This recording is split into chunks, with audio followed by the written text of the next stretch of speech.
We are live here. Sorry about the little delay there. We had some technical problems, and um, I tried to do a chat for Tales of Wonder and Dread a while back with more of us, and StreamYard didn't cooperate with Facebook, so it didn't actually stream live, and I didn't find that out until after it was over. Excuse me. So we wasted the time, and I decided that I wanted to go with smaller groups now and try to do it that way so that if we have to regroup quickly, it makes it a lot easier.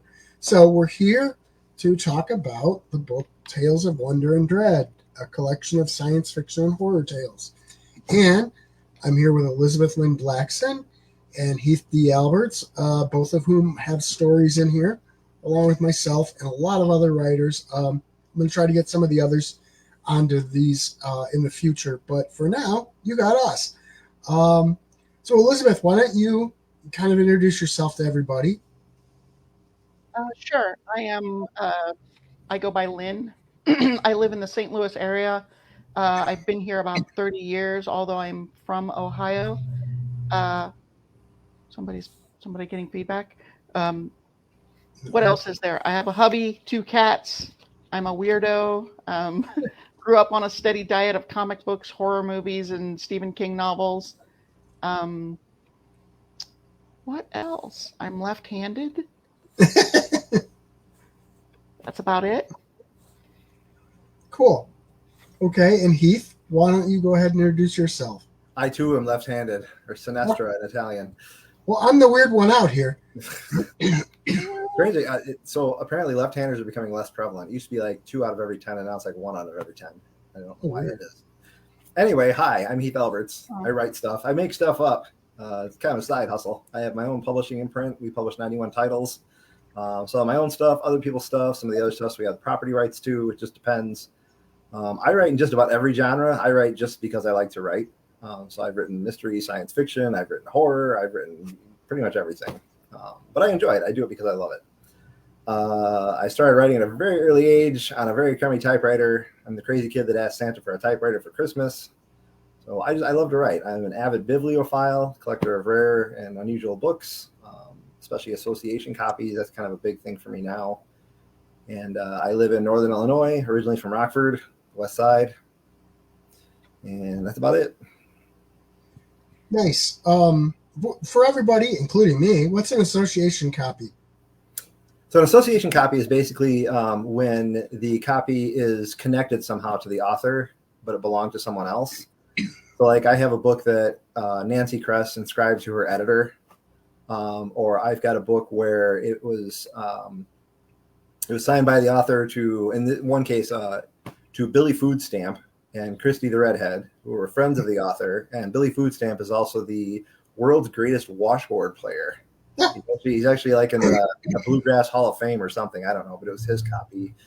I've got some books written by Robert Bloch that are inscribed to Stanley Waiter that are actually have Stanley Waiter's book plate in them. And there's actually high praise from Bloch to Waiter in the books, which is really kind of interesting. So yeah, that's what association copies are. Nice. So I'm not going to bother with the introduction for myself, just because I think if you're watching this on Tales of Wonder and Dread, or when it shows up on Spooky Ventures next Saturday, you probably are familiar enough with me at this point that I don't need to waste the time for that. It's not wasting time. Well, I mean, I think everybody, I'm guessing everybody knows the story by now, and I get tired of saying it. Okay, fair enough. He was bitten by a radioactive skeleton. What's that? I said you were bitten by a radioactive skeleton. Yes, and that's what made me Spooky Gary. Well, the third time. The third Right. The first two times nothing happened. The first time I got sick. The second time nothing happened, and then the third time, Yeah, and the fourth time he remembered to put on gloves. So. Well, yeah, but only on one hand. I was doing the Michael Jackson thing. And it bit you, and you went. Yeah, I thought it was a Thriller video. I don't know, but anyway. So Elizabeth, why don't you talk a little bit about your stories in the book? Okay, You've got a whole bunch of them. 4 of them apparently, which feels like a ton, and a couple of them are kind of longer. So yeah, I have good counting. Oh, Heath, you're amazing. Something. Yeah, so I have 4 stories. The first one is a fairly short one called Weight of a Feather, and it's about a guy who is an amateur autopsy uh, performer. He doesn't want to bother with all the expensive, you know, schooling and paying for a corpse and all that stuff. So he just kind of does it on the cheap. The second one is called All My Demons Come Round, and as far as voice goes, it's one of the shorts that I'm most happy with. It's a curmudgeony old guy who, about once a year, all of the demons of his past come to visit him, and this is the day that it happens to him. Has a I was very much inspired with that one by a trip to the desert and just that blasting heat of the desert and the sort of sparsity of life. It's just that barren landscape.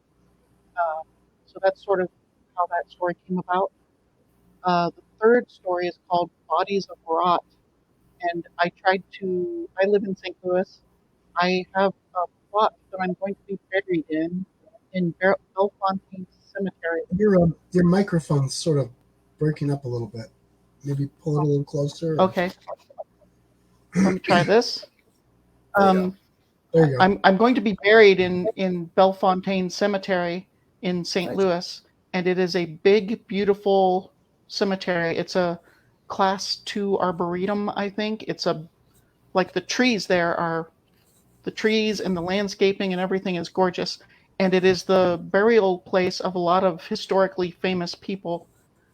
Clark from the Lewis and Clark expedition. A lot of the St. Louis beer barons are there, like Bush and that sort of thing. And I decided to take sort of that beauty of the cemetery and the notion of these beer barons. And I don't know if you've ever heard of the Lemp family, but there's a big haunted history behind them.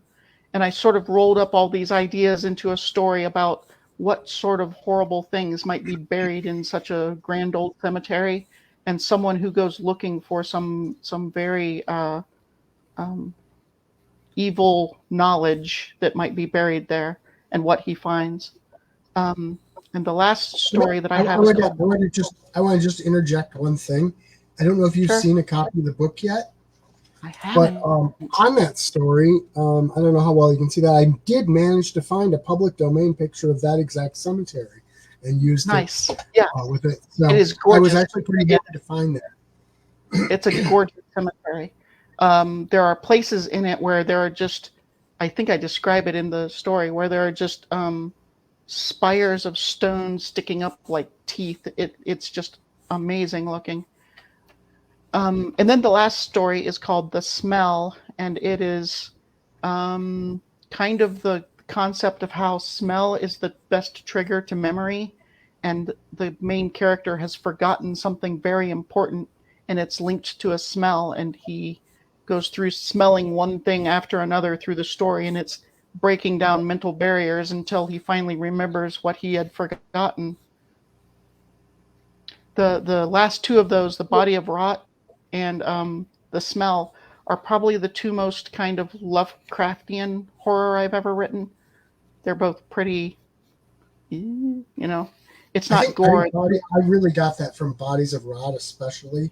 Yeah. It reminded me a lot of the Statement of Randolph Carter, Mm-hmm. which is one of my favorite Lovecraft stories. So I legitimately slipped in the word cyclopean in Bodies of Rot as a little joking nod. So. Oh yeah, because that's a big Lovecraft word. I Yep. love that one. And that's about it. Happy with all of them, but yeah, actually, Weight of a Feather was a fairly short write and didn't feel like I was terribly invested, but it's a neat little story.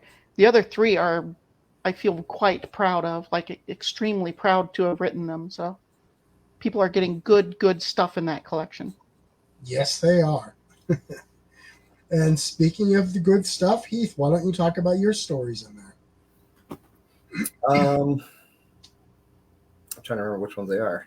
Oh, hang on. Let me look it up and make sure because I don't remember. Gary published a whole bunch of books at the same time, so I get confused. Yeah. So do I. I wrote Know It All is in there, and also so Know It All, and also The Battery Man. Oh, all right. That's this one. Okay. Sorry, folks. But yeah, so Know It All is basically one of those things. It was predicated upon what would happen if one were to have the blessing, as it were, of knowing everything, and if you could imbue your children with that capability, or you could imbue someone with that capability technologically, and what the emotional and physical repercussions of that would be. And it's one of those things where I think we, as humans, we always think we know what we want. And so we always pine and wish for these things. And sometimes when we get them, it's the old adage, be careful what you wish for. Because a lot of times you get the thing, but you also get all the things that go with it that you didn't think about. And a great example of that, I think, is I talk about Nancy Kress a lot, Beggars in Spain, where they basically have the sleepless. They basically genetically engineer their kids so they don't need any sleep. And the kids basically just take over the world and say, listen, we got this. You guys just do your thing. We'll just take care of you, but this is ours now. And they're kind of bitter about it in some ways. And I really don't blame them, because they've had something taken from them that they're never able to experience. And I think the concept of knowing everything, or the concept of knowing everything that is known, is almost too much for anyone to bear. And I kind of bring that around full circle in that story. And one of the other stories I referenced too, when you talk about be careful what you wish for, is I'm a huge fan of Neil Gaiman, and there was a story called We Can Get For Your Wholesale. And it's about a guy who wants to kill somebody. He hires a hitman. The hitman says, for an extra this many dollars, we can get you two. And so, what would it be for three? Oh, you get a bigger discount for three. And pretty soon he just wants to kill everybody. And yeah, it devolves from there. But it was a really interesting sort of study in writing, I thought. The Battery Man is kind of a completely different thing. So I wanted to write something that was cyclical history without letting on that it was cyclical history. And basically what has occurred is this robot, this android, whatever you want to call it, has come back online, recognizes that everything around him is completely destroyed. Something is horribly wrong. Everybody's gone. And he has capabilities in his programming that he didn't have before. And he is trying to come to grips with what has been done to him, with what has happened around him, and sort of what it means to be human, or a part of humanity that has wasted a great gift.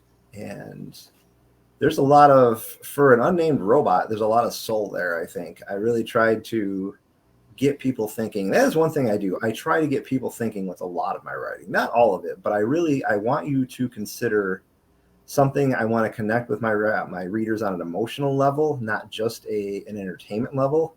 I want to punch them in the gut. I want to make them cry. If I can get the emotion across just by using words, then I feel like I've done my job.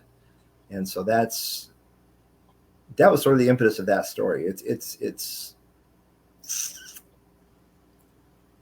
sort of looking for. I hate when I can't find the word I'm looking for. It's really annoying. It's one of those cautionary tales. There we go. It's more of a cautionary tale, but it's also something about how sometimes we as humans forget about how precious life really is, and we just waste it, and it's unfortunate. Very, very true too that we do that.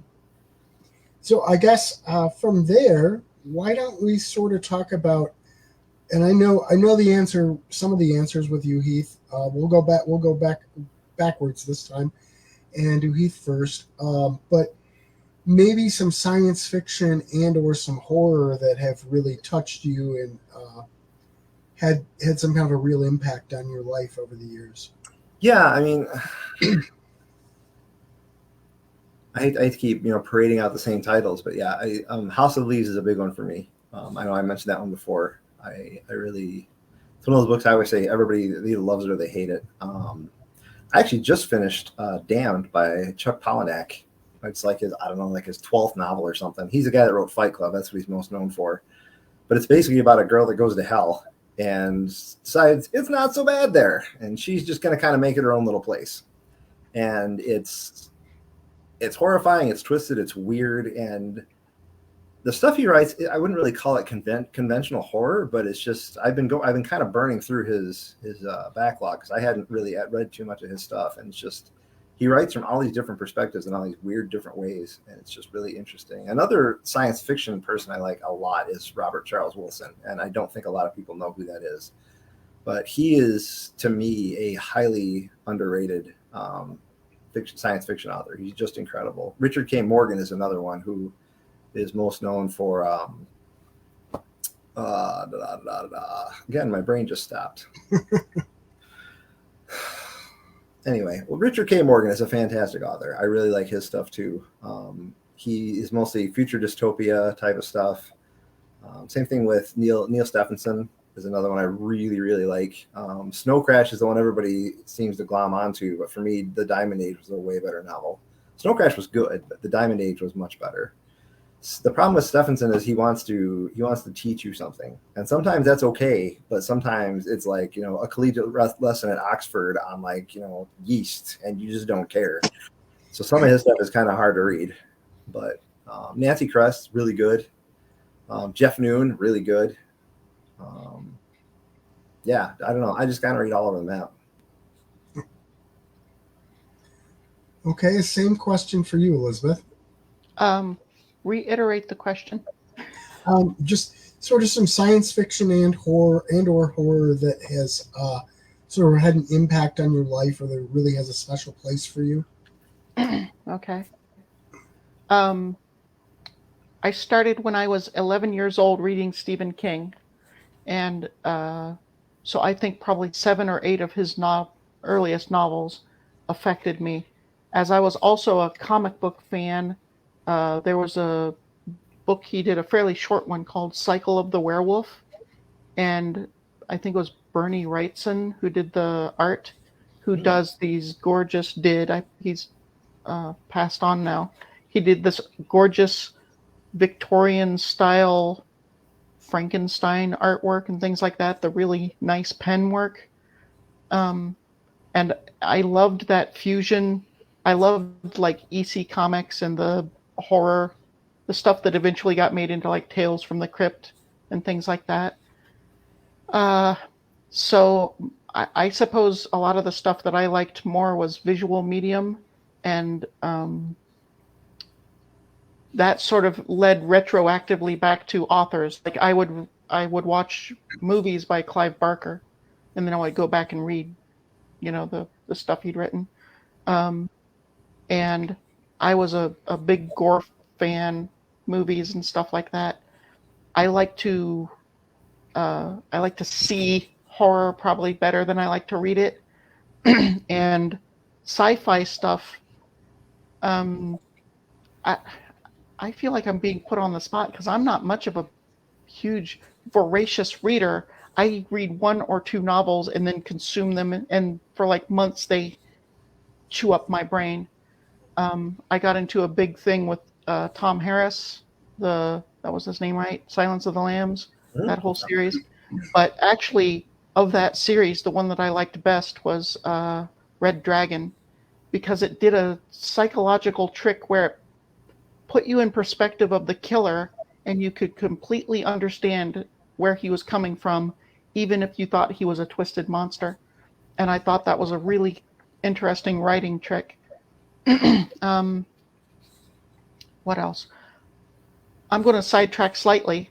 You'd mentioned House of Leaves, and I had just watched a video essay on the whole concept of like extra-dimensional space areas. That's the one with the 5.5-minute hallway. Is that right? House of Leaves? Yeah, it's basically the one where there's a thing in his house that just keeps popping up, and it keeps getting deeper and darker and further. And how those things, how you can sort of fall into a malevolence and it consumes you. And it's not a monster, and it's not, some creeping thing. It's just kind of like an idea eats your brain. You know what I mean? And I've been kind of thinking about that particular concept recently. I know I just sort of wandered off the subject, but that's what happens in these interviews. People deal with it. Have you ever seen, if you liked House of Leaves, have you ever seen, there's a movie called Dave Made a Maze?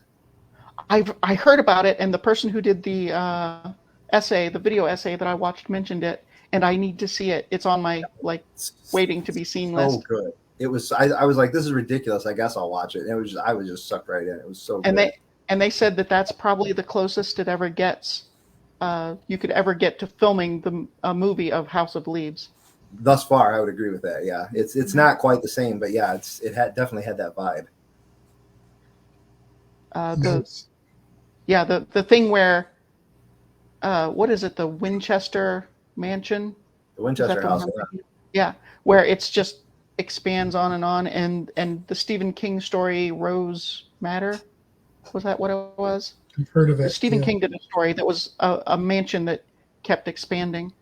And I love that. I love the concept of this door opens into an area that is physically impossible, but yeah, let's go poke around. It seems like a good idea. Would Lovecraft call it non-Euclidean geometry? Or yeah. I saw something, some description of that. It's like that's not what non-Euclidean geometry exactly.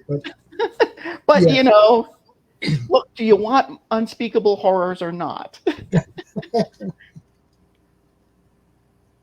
Yeah, I love the whole cosmic horror kind of thing.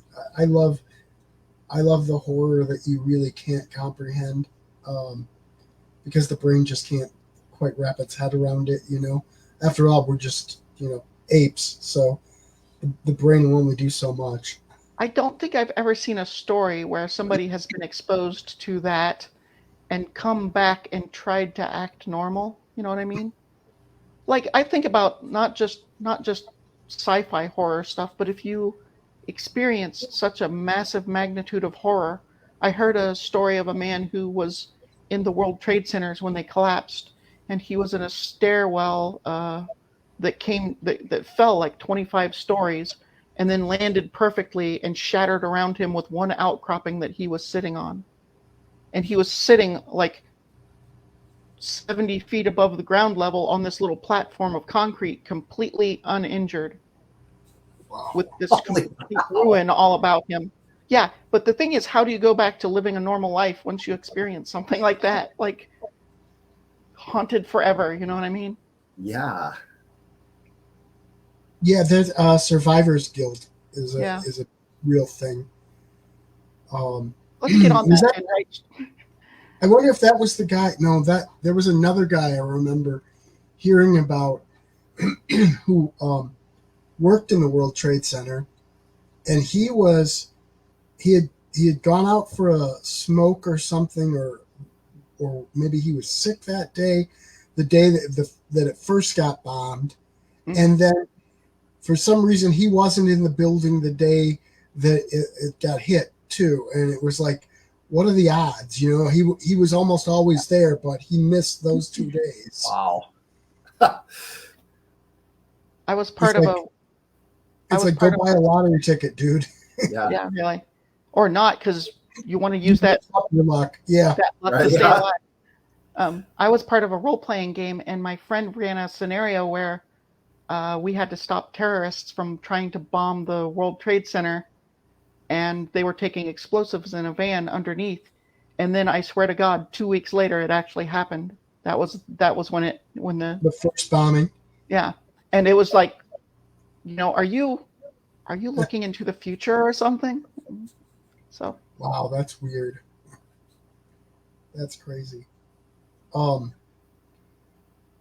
I guess I should probably answer this. For me, Lovecraft is a huge thing, and like I said, the whole cosmic horror is a big deal. And then in terms of science fiction, Star Trek was a huge formative thing for me. And know what, movies and TV are in some ways a lot bigger than literature for me. I love to read and I love to write, but honestly, if I had the skill set and I had the budget, rather than writing, I would probably make movies. But I don't have that skill set and I don't have that budget. So Mhm. Although I've been knocking around the idea of starting to do some independent films, maybe next year. We'll see. But yeah, so films and movie and TV shows have a big impact on me, and Doctor Who's another one that has a big thing. Which reminded me something you were saying about something that was malevolent but not really evil. It reminded me of a Doctor Who quote, which was I think it was the 12th Doctor, who once said, "Not many things in the universe are evil, but a lot of things are hungry, and that can look like evil if you're on the wrong side of the fork." You know. Mhm. So I think those are kind of a lot of the science fiction things. For me, I know Robert Harris's Fatherland is one of my favorite science fiction books, and I know some people don't think it's science fiction, but it is an alternate timeline, so therefore I think it qualifies as science fiction. And Arthur C. Clarke's Rendezvous with Rama is another one, and I heard rumors that they're going to make a movie of that, and I'm really hoping that's true because I'd love to see a movie of it.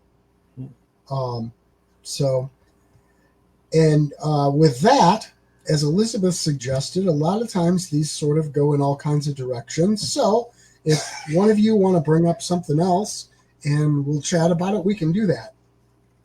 Altered Carbon. One of the things. Altered Carbon's cool. Yeah. You had mentioned, Heath, Snow Crash.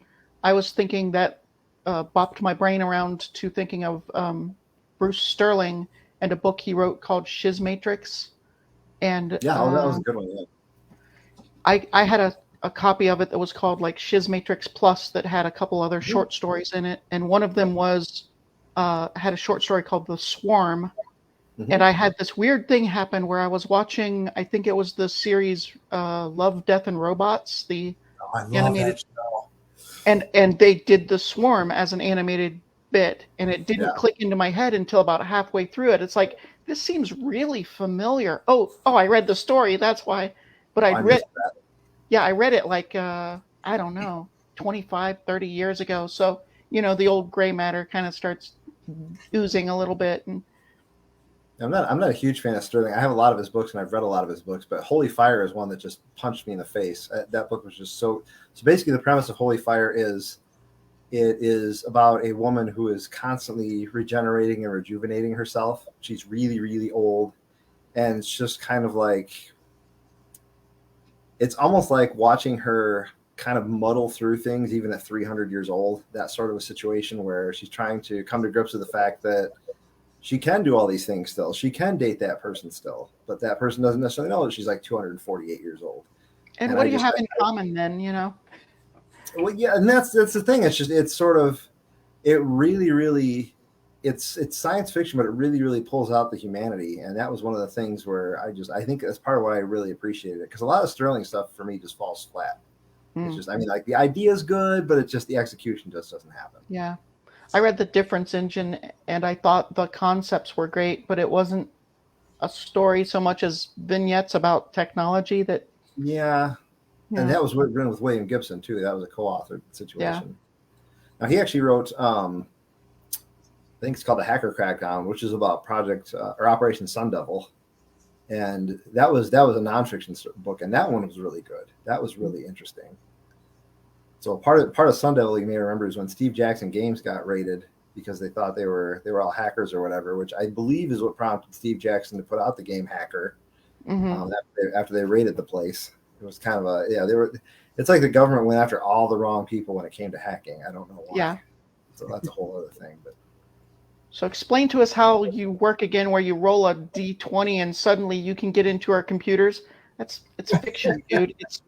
It's fiction where it's a game. It's not real. But you say you can get into computers. Oh. I feel like that's probably how they felt. Yeah. I had one year where I requested a pressure cooker for Christmas, and I'm like, well, now I'm on some list somewhere. Let's see. With my second novel, I'm looking up payloads for the B-2 Spirit. I'm like, well, how far can it fly? What if it doesn't use fuel? What if it uses this payload instead? And I'm looking up all these things, and I'm looking about like how would a zinc telomerase finger convey Yersinia pestis virus in a special way? And I'm like, I am either going to hell or somebody's going to arrest me at this point, because this is just getting deep and dark and ugly. But a lot of authors the circles that I'm in, we all joke about that. Like, yeah, just come check our histories. We don't care. Just arrest us for whatever, because we've looked at everything. Yeah, I have a hunch that if they actually have some kind of surveillance that watches Google searches, most writers are probably on some list, because we're always looking up weird stuff like that, and they're like, what on earth is this person looking that up for? I got on a kick once where I watched a bunch of forensic files, like tech shows about how they solved cases using forensics and science. And I wanted to start taking notes of like, don't do this, don't do this, don't do this, don't leave if you make a list of things to do, get rid of the list when you're done, you know? And I had a whole list of things that I was like, I could probably write a how to get away with murder book.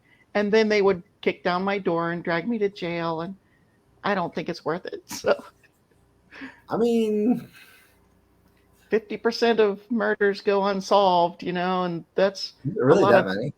Yeah, and a lot of dumb people doing it too. Yeah. I can't believe it's still that high with all the forensic technology they have now for tiny bits of DNA that they find and all kinds. I mean, I think that number's probably. I think it's probably very low in the number of murders. Depends.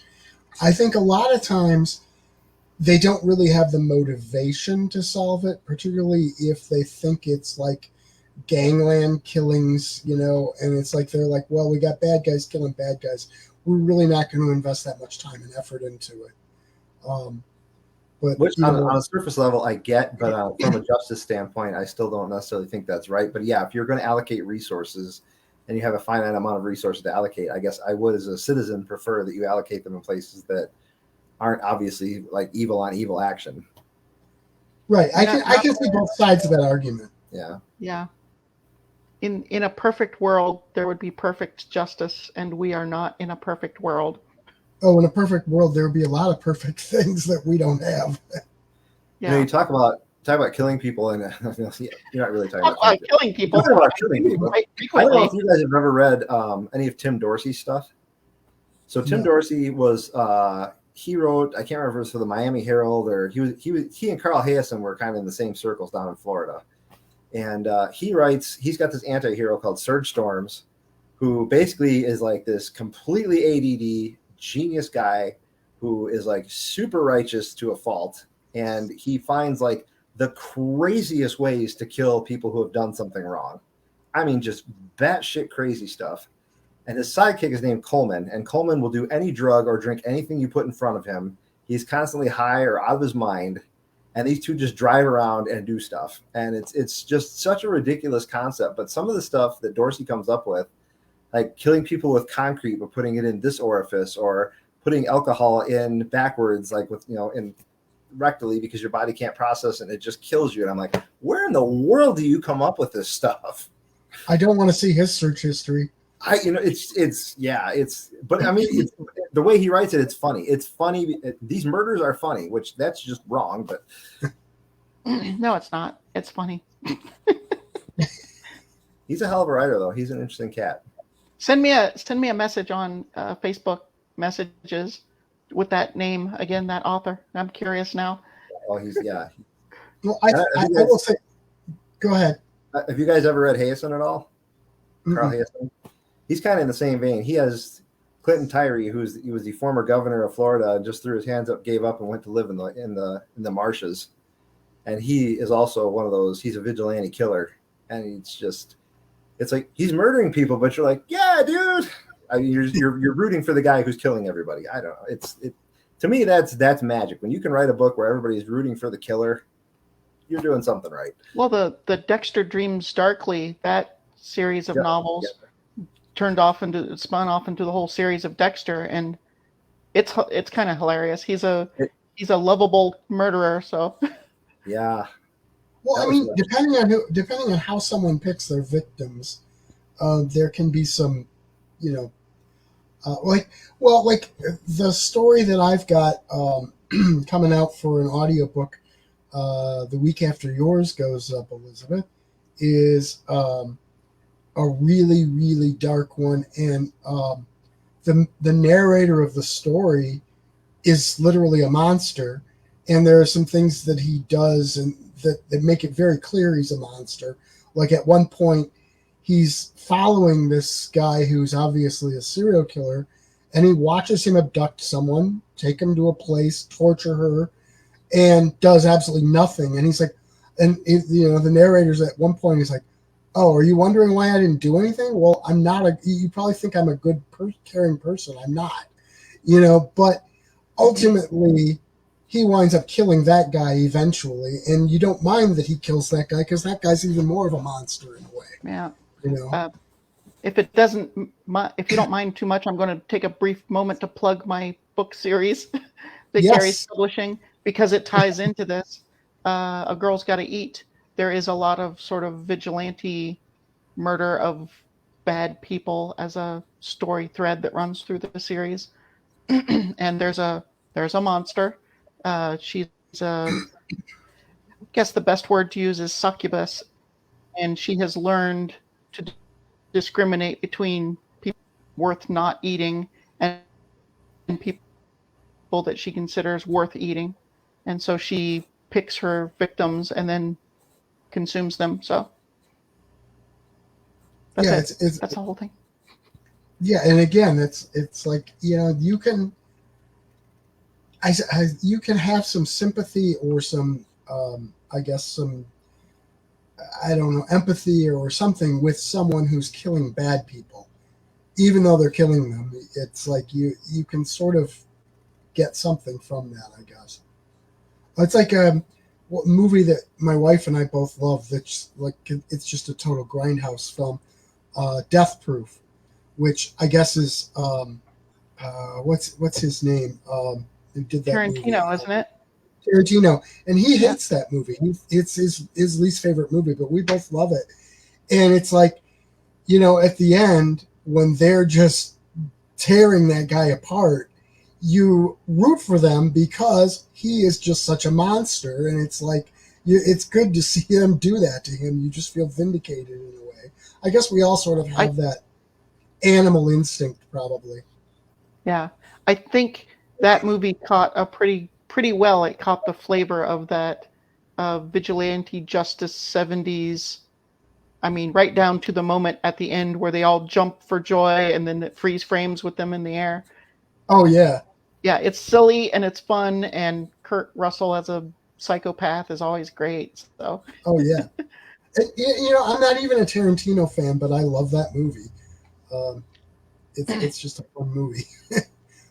Plus, you got lots I of great like models. Tarantino. Yeah, I like Tarantino's stuff, but unfortunately, I saw all the stuff that he saw that made him make the movies that he made. So it's like, oh, that's a ripoff of such and such. That's a ripoff of such and such. He stole that whole scene from this movie. That's just this with, serial numbers scraped off. And it's like I start feeling he's a lot less genius and a lot more of a, well, I'll call it what it is, a thief. He just steals shit and then says, "Look at me, I'm amazing."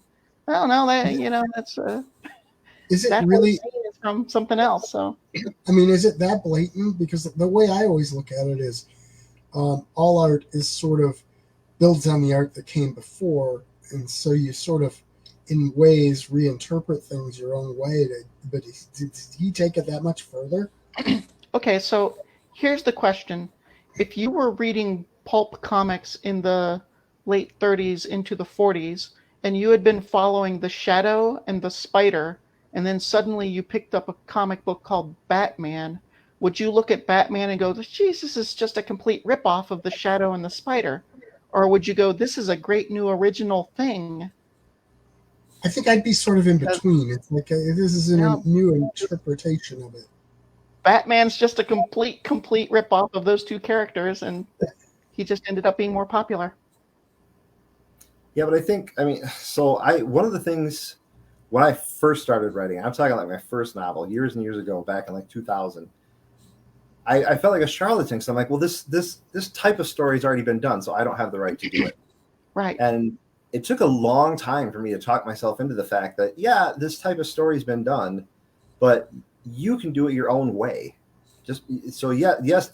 I mean, it's like saying, well, there's already been a love song written, so I can't write a love song. Right. Well, that's ridiculous.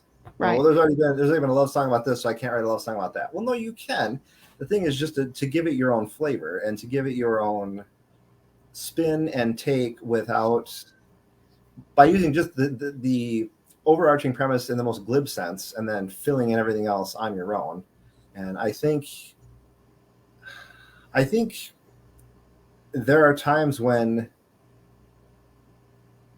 I think we as creators cry foul, and maybe we shouldn't. And I'm not saying that about you in this case. I'm just saying that there are times where you have to be careful of that, because as Gary said, pretty much, I mean, everything's already been done.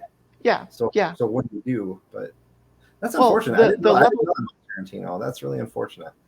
Well, and the thing is that's just me, and it's also me from a perspective of apparently having watched exactly the same kind of movies that Tarantino did. You know what I mean? Whatever it was that he was pulling his source from, I happen to know all of them because I sat around watching cheap, the stuff that comes on at midnight, that the weird presenter shows, kung fu theater kind of movies or blaxploitation. And so I would be watching these movies, and it's like, they're all, I mean, to be fair, there are a million kung fu movies, and they are all 80% alike. Like remembering which one is which. The hero gets beaten by the bad guy. The hero learns a new form of martial arts. The hero beats the bad guy. I like the one where the guy had the mustache. That was great. That one. The mustache, yeah. Gonna have to be more specific. That's about 30% of them. Yeah, but so I realized it sounded like I was calling you out on that, and I wasn't. I was just I was kind of tracing it back to just something that had personally hit home with me. And I think it's perfectly fair, and I think it's interesting now that we're getting some stuff in public domain where you get different people's takes on Frankenstein, on Winnie the Pooh. Yeah, Winnie the Pooh, right? Blood and Honey, is that what it was called? Honey, yeah. I still want to see that. I have not seen it yet. Man. Is it worth watching?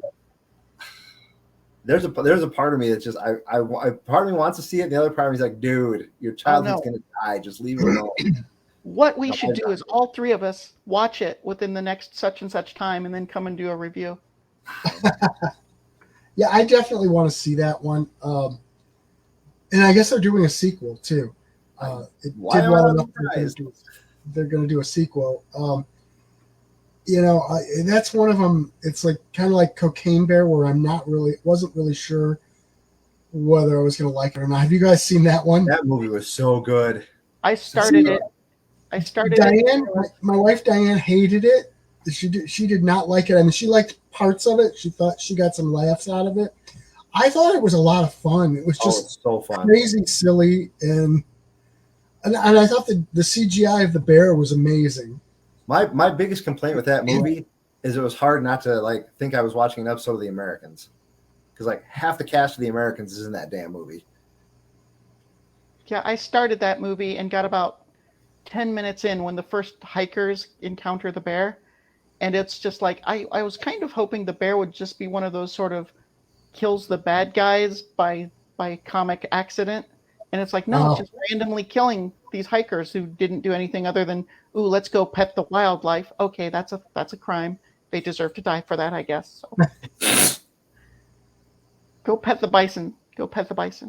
Well, you should stick with the movie, because eventually there are some righteous kills. Oh, okay. It's just so corny, but it's so corny in the best way. Yeah, I really enjoyed that one. I was shocked that I liked it. I really was. I thought it looked like exactly the flavor of stupid silliness that I would love, and just didn't catch me. So I'll go back and try again. Yeah, like I said, there are some righteous kills later that definitely work, and some that are just plain stupid. But it was so dumb. But and you know what's funny? What I love about that is it says based on true events or something, which it was in a way. Yeah. The true story, I don't know if you're familiar, but the true story that happened was some cocaine that had been smuggled, wound up in the forest, and a mother bear ate it, but rather than going nuts and killing people, she just died. Yeah. So, that's as far as the comparisons are. But how's that funny? So yeah, exactly. That's not funny. That wouldn't have made much of a movie. It would have probably been a pretty horrific death for the poor animal. But yeah. I'm wondering if the sequel is going to be Cocaine Bear versus Sharknado. Do you know if they're doing a sequel? No, I just thought that would be like, how can we make this even more ridiculous? Well, they actually, the ending does sort of leave it open where they could do a sequel, actually. Without on fire. Without giving too much away, the ending does sort of leave it open. What's that? Bear versus shark. This is the worst novel I have ever read in my life. It is so bad, and yet I own a copy. Yeah. Bear versus shark is exactly what you think it is.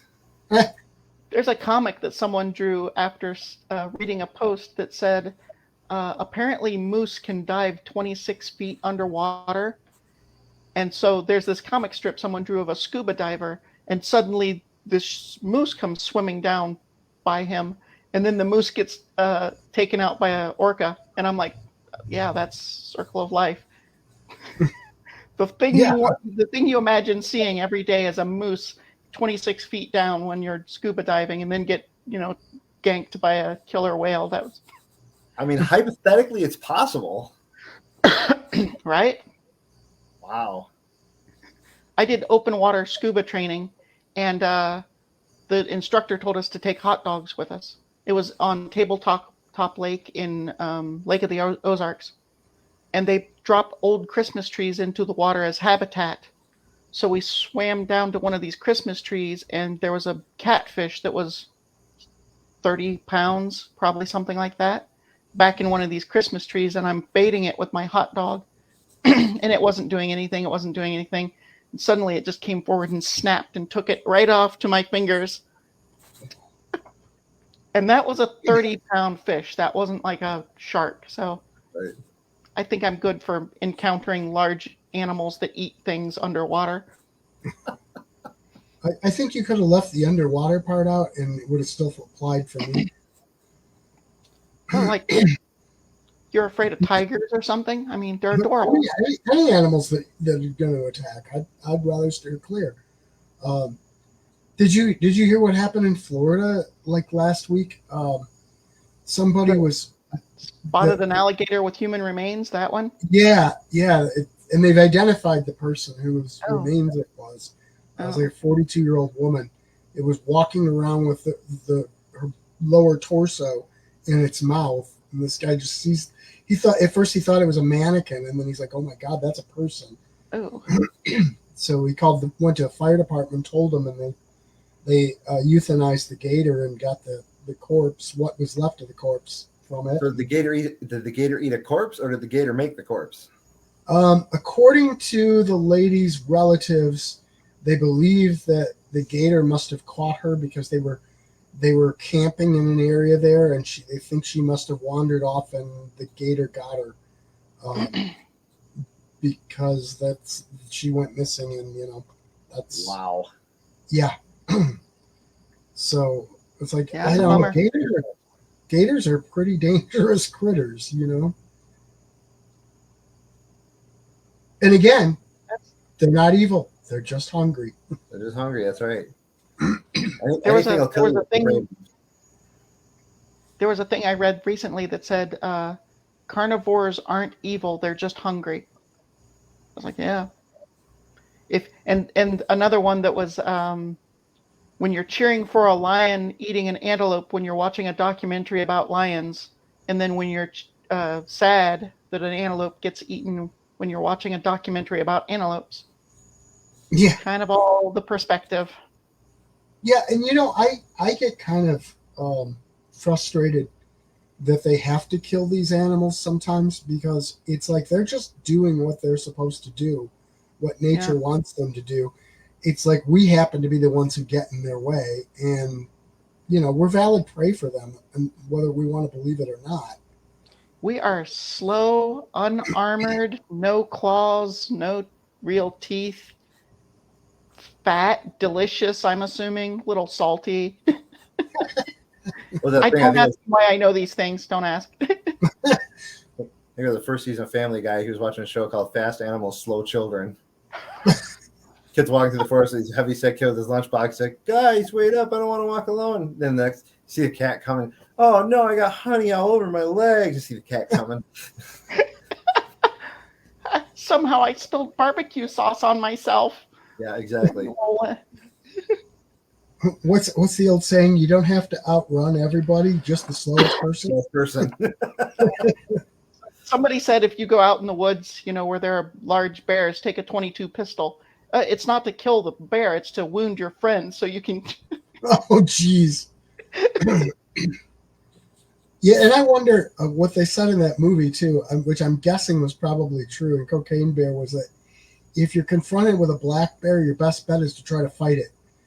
It's like, okay, well, I guess that's what your option is. You got to do it, but Yeah.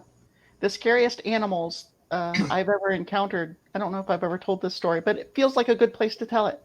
I've encountered wild boar in the Smoky Mountains at a range of about 8 feet. I woke up one night and one was pitching the logs around the campfire to get to the grubs underneath. Wild boar that close are not funny. I saw a black bear in the Smokies once, and unfortunately, I spotted its cub first on one side of the little hill that I was on, and the mother on the other, and I was in between them. That's not a fun place to be. But the scariest thing I ever encountered wildlife wise were two rutting bucks and getting in between them, because those guys were going to kill each other. oh, And I was like, geez. don't get me in the middle of this fight. Wow. Yeah, talking about the wild boars, I remember hearing a story about a wild boar that was tearing apart a bunch of farms. And so they were all trying to kill it. And one farmer came out and he had his shotgun and he got sight of it. It was just sort of grazing over there. And he drew sights on it, shot it, and he said he knew he hit it because he could see the dust come up from where it hit him on the shoulder.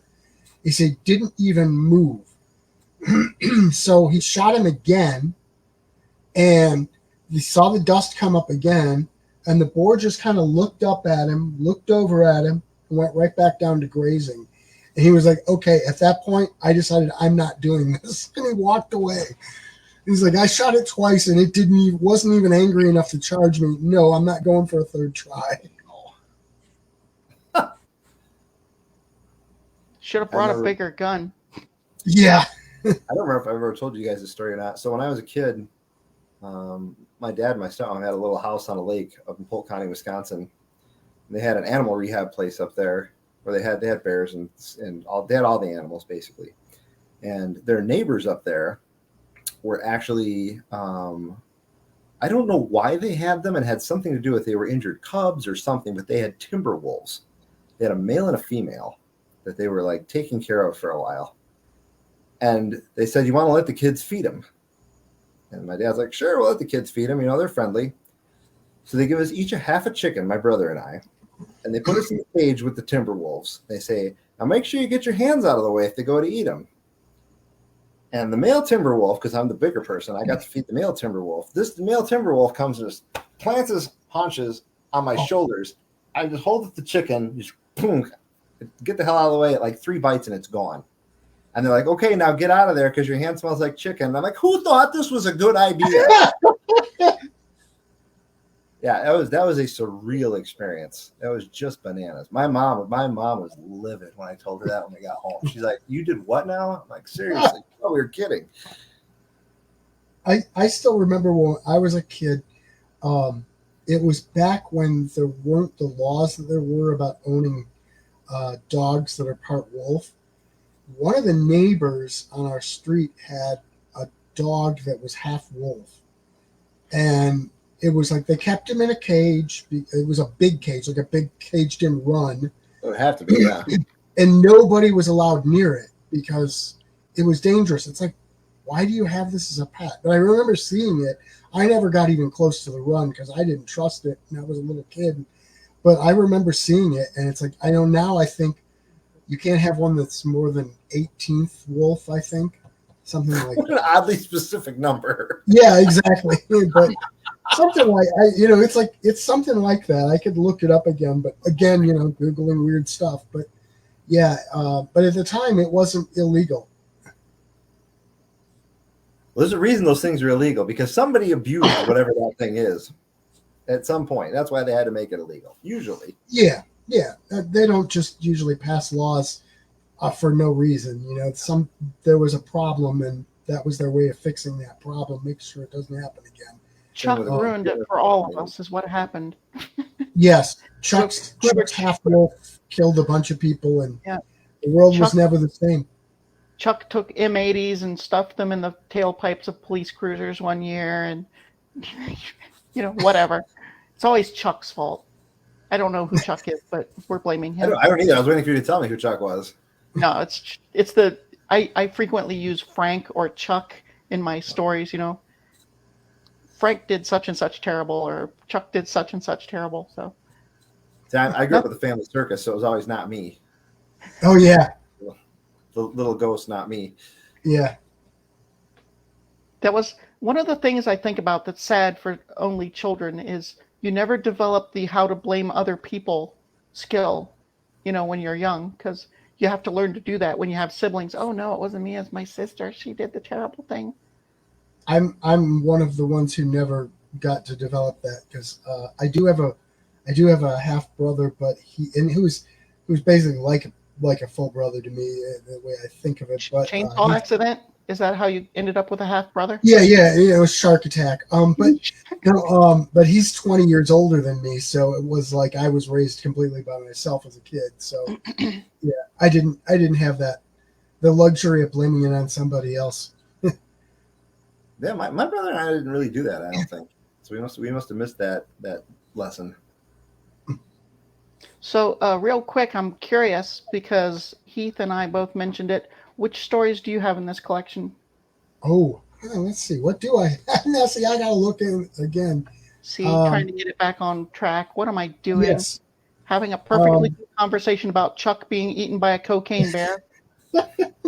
So I've got one story called The Wind, which is kind of about a soldier in the future, a space soldier. The Stars, which is a combination science fiction Lovecraft piece. Rest in Peace, Jeremy Crandall, which I really like that story. It's been published a few times in some other people's stuff, and it's kind of end of the world sort of thing, alien presence and all that. The Quest of Alice, which was a fun, creepy little horror take on a Pinocchio sort of story with an android who is trying to become more human. Altered Reality, which is about cops who travel across different realities, hunting criminals. There's a guy who goes by the name of Rose, who jumps from reality to reality, and these guys have to follow him and try to catch him. Prelude to War, which was also in Spooky Space, and that's sort of a mashup of preludes to both H.G. Wells' War of the Worlds and Lovecraft's Color Out of Space, sort of weaving them together into one shared universe. I've got Grief, which is a time travel story, which actually, that's actually almost an allegory of the process of grieving, but it's told as a time travel story. And then I've got A Visit with Grandmother, which is a story I absolutely love that I did for this fairy tale book I put out. And it's sort of a mashup of Little Red Riding Hood with a werewolf mythos and The Willows by Algernon Blackwood, kind of weaving them all together. And then The Passage, which is about a vampire making a trip from the old world to the United States. And I think that's all of them I've got in here. Yeah, that's all of them I've got in there. Cool. So yeah, we've got. I might as well just talk about some of the other folks who aren't here, who may come in some later ones. Let's talk We've about them. got. They're not here. What's that? I said, let's talk about them. They're not here. Yeah, we've got a story called "The Time to Die," which is by Frank Kaufman, which is a time travel story. Which, as all great time travel stories should, it has a nice little twist at the end. And then The Dead Planet by E. Eggert, which we talked about in the Spooky Space one. She talked about it, and it's kind of a cool little science fiction tale of a traveler coming to a planet that he thought was dead, which is not actually dead. And then we've got 500 Feet Under Allenville, which is by David W. Pedersen. Now, it's a very claustrophobic, it's nothing supernatural, but it's a very claustrophobic horror story. And I should mention David. David's a great guy, and he runs a bookstore in Rockford, Illinois, called Maze Books. And right now they're closed because they're moving to a new location, but I think they're opening on October 6th, I believe, at the new location. And if you're in the Rockford area, go check them out. They love books down there. They know books, and it's just a great store, both used and new books. Yeah, I can jump in there too. I don't think I really told anybody. On October 6th, after I'm done at the bookstore, I have to go down to the West Side showroom because I got roped into doing a project with some folks down there where they're doing a live vignette with actors. And while they're doing that, they have different poets sitting on the sides, and they have to write a poem about what they're seeing, and then they have like 2 minutes to wrap it up after they're done, and then they have to get up and read the poem. And so I got roped into doing this. So that's where I'll be at Friday night.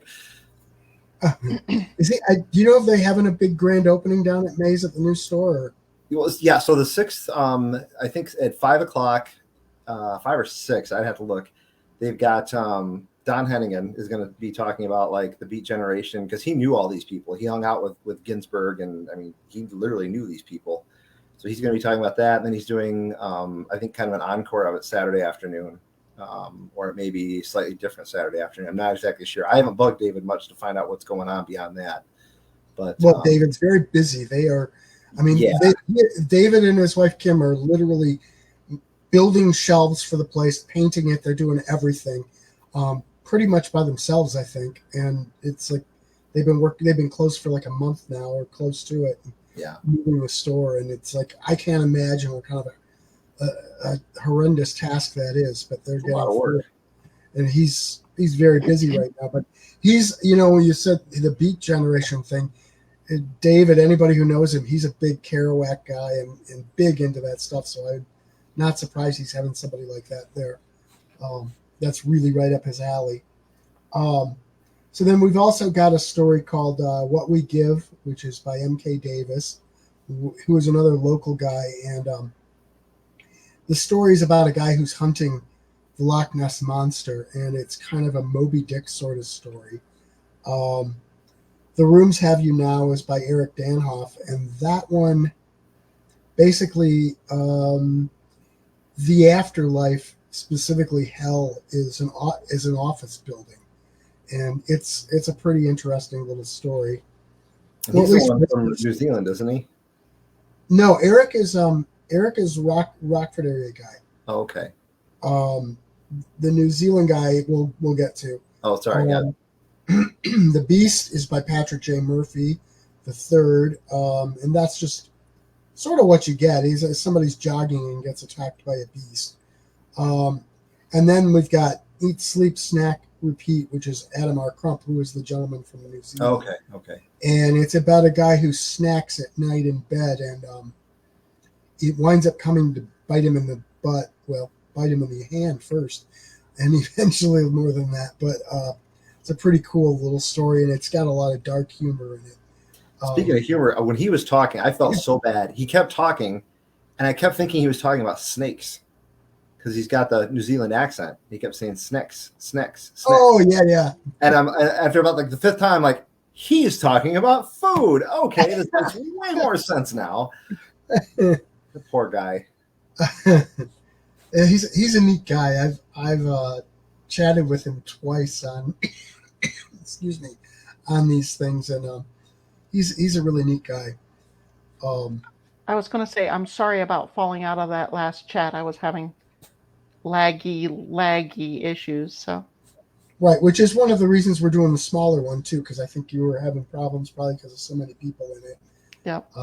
And that was, let's see, that was the chat that wound up not going anyway. Nobody ever saw it. So it was. You should have sacrificed that goat. Yeah, exactly. It's. I think I figured out why that happened. It used to be Facebook wouldn't let you set these up more than a week in advance. And then a few months ago, they changed that, and you could set them up as far in advance as you wanted. But I found that I have trouble when I set them up more than a week in advance. They won't actually successfully stream to Facebook. So that was why this time I set it up only a few days in advance, because I thought, well, let's see what it does. And this one worked fine. So I think that while they allow you to do it, I think technically it still doesn't work so well. So I have to just remember to always do them just a few days in advance from now on. It was really a shame because we had some great conversations in that group, and literally nobody but the people in it ever heard any of it. We still entertain us, so. Well, yeah, that's kind of Were part you of the not fun. entertained? So anyway, anybody got anything else you want to chat about? I could go on forever just listening to myself talk. But no, I only have this to say, Gary, I've recommended this movie before, and you must watch it. Annihilation. You must watch it. I know you recommended that. I will have to check that out. And Heath, if you, what's that? And Dave made a maze. I'm going to write that one down and look it up because it's on my list. Okay, I'll tell you one of the things with me watching movies. I only have one streaming service. That's Amazon Prime, and I don't pay any extra for anything. So if they charge any extra for it, or if it's not on there, I won't. Well, I guess I could do Tubi, because Tubi is free. But yeah, I don't have streaming services really. I think it's literally free on YouTube right now. Oh, cool. Yeah. Well, then I do have YouTube. Yeah, it's on I posted it in my feed on Facebook specifically for you and generally for other people. I can't recommend it enough. It's a very cosmic horror, but beautiful, and it makes a point of saying that the stuff that's happening is both terrifying and beautiful, and then it shows it very clearly. So nice. So that's it. If nobody has anything else to add, the only other thing I would suggest is all my stuff is available at heathdalberts.com. You can see all the books I have, all the books I publish, and if you're really, really a masochist, you can look at the book hoard because it's all digitized and online. Yeah, and if you happen to be local area and get to be friends with Heath, go look at the book hoard in person if he lets you come over, because it is amazing. Ridiculous. Elizabeth, if you ever come up this way to visit, you have to go see Heath's collection. Yeah, let me know. I'm going to have to do the pilgrimage at some point just to meet you all in person at some point. I would very much look forward to that. My wife and I were talking about that a while ago, how much fun it would be for you to come up here.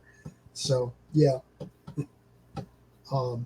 So you don't have a website yet, really? Well, you have a Facebook page, right? Me? Yeah.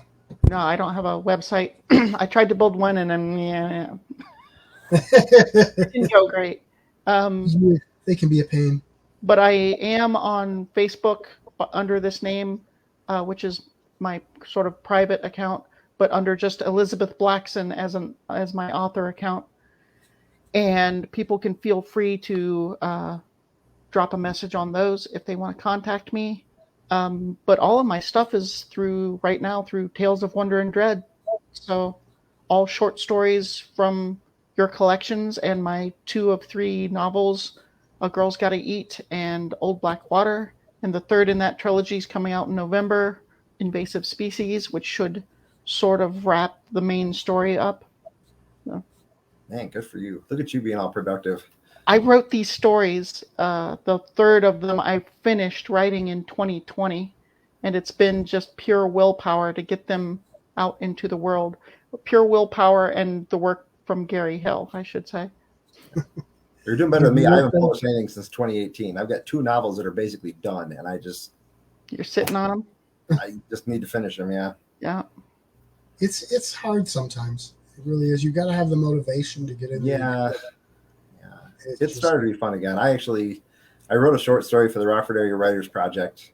It was an offshoot of my last novel, and that was fun. And I think that got me jump started a little bit again. We'll see. Do you ever have fear when you write something and just like, I can't tell if this is good or just complete garbage? I'm kind of terrified to let anyone else read it. I used to. I don't anymore.